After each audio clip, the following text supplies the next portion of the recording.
Otis Ray Redding Jr. entered this world on September 9, 1941, in Dawson, Georgia. In a few years' time, his family relocated to Macon, where he spent his formative years in a humble household. As the fourth of 6 children and the eldest son, his musical ambitions began at the age of 7, as he found himself singing gospel melodies and playing the drums in the church where his father presided as a minister. As a teenager, he ventured into the music scene, drawing inspiration from Little Richard, another Macon native who had ascended to rock and roll stardom. Otis's gift led him to winning an impressive 15 talent shows in a row, amassing the $5 prize money each time. His consistent triumph even pushed some competition organizers to bar him from participating further, in an effort to give others a chance to shine. He crossed paths with Johnny Jenkins, a self-taught guitarist who extended an invitation to join his blues ensemble known as the Pine Toppers. Their music quickly became the talk of Central Georgia, and Otis earned the reputation of being Macon's finest. However, despite their initial success, the group's journey was fleeting, culminating in their eventual disbandment. In 1959, Otis met Patricia Atwood. 2 years later, they married, eventually welcoming 3 children into their lives. The responsibilities of family life only deepened his resolve to pursue a career in music, driven by a burning desire to provide for his loved ones. He ventured to Los Angeles in pursuit of a recording career, releasing singles that failed to gain traction. Faced with disappointments, he returned home a year later, working various odd jobs that proved unsustainable. In 1962, his path changed when Johnny Jenkins' manager devised a plan. Johnny would be sent to Memphis with Otis, who would drive him there. The goal was for Otis to get noticed by the renowned soul music label Stax Records. Fortunately, someone at Stax listened and was profoundly impressed with Otis's vocals. Less than 48 hours later, his life underwent a transformative moment when he signed a contract. His single, "These Arms of Mine," became an instant hit, marking the commencement of a renowned career. In the following years, Otis's rise to fame was somewhat gradual. He didn't experience the same level of success with his subsequent singles as he did with "These Arms of Mine." In 1964, he released his debut album, "Pain in My Heart," featuring the tribute cover of Sam Cooke's "You Send Me," expressing his deep respect for Cooke, whom he admired from childhood. As the album had a slow start, it wasn't until weeks after its release that Otis, with the help of co-writer Jerry Butler, recorded and released the single "I've Been Loving You Too Long," a song that would become his signature ballad. Not only was Otis making music, he also exercised his business acumen by establishing 2 companies, Jodis and Redwall. In both 1965 and 1966, he released 2 albums and enjoyed further success with recordings that ignited the soul music scene, including tracks such as "Respect," "I Can't Turn You Loose," "Mr. Pitiful," and "Try a Little Tenderness," which features one of the greatest horn openings in music history. It's also where Otis seamlessly blends a slow love song, building in a dynamic climax until he raises the roof like a preacher.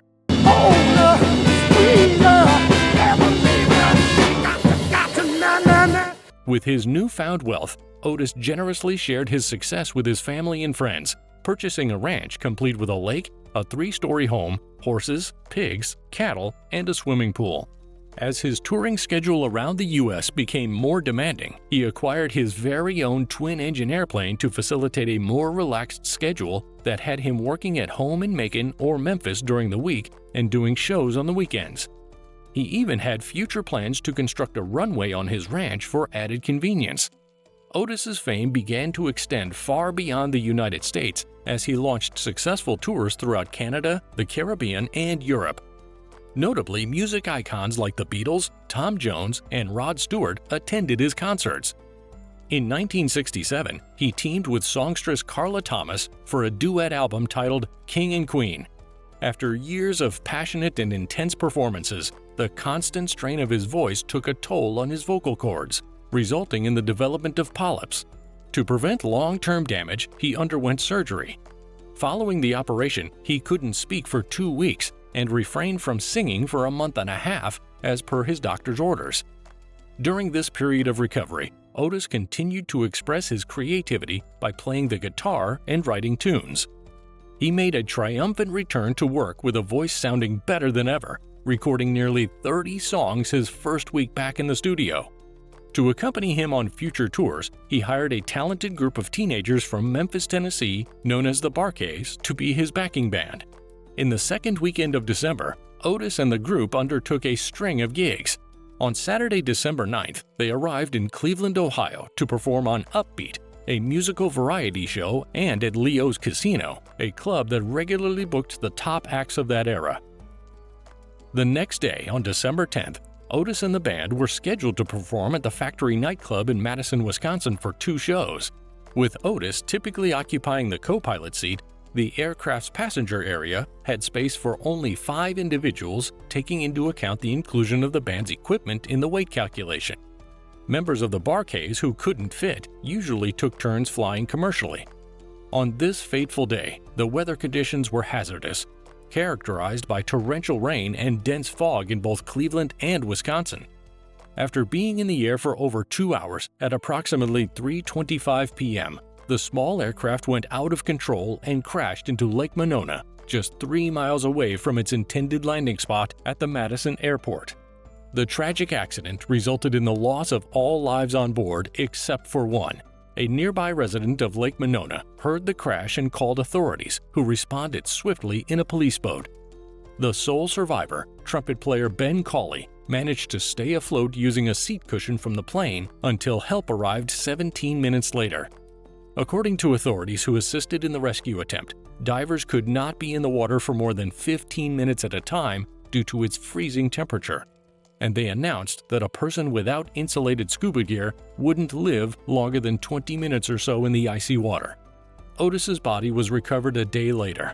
An investigation by the National Transportation Safety Board found that the cause of the accident could not be determined, as the left engine and the propeller were never recovered.